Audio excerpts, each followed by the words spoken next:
नमस्कार, प्रणाम। हम आपके छोटे भाई विशाल चक्रवर्ती और कुछ एंटरटेनमेंट के साथ आज वीडियो डालने वाले हैं।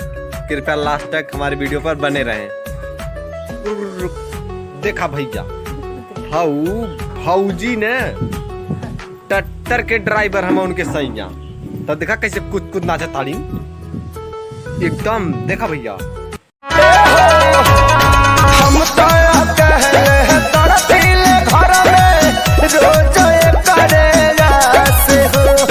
दूसरा के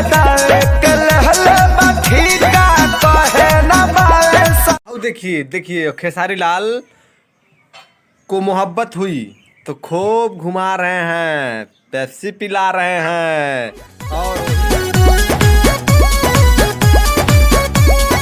चली जाती है। तो देखिए क्या कर रहे हैं, आगे देखिए।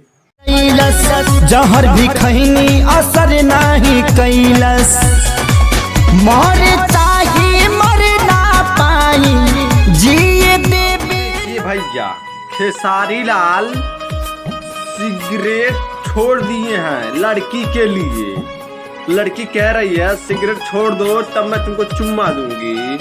आगे देखिए।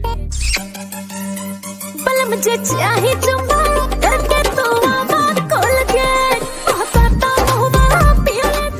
ओके ना चैन मिलता, चोट लागल बा फिर भी वीडियो बना रहा है ससुरा। देखिए आगे बहुत वीडियो।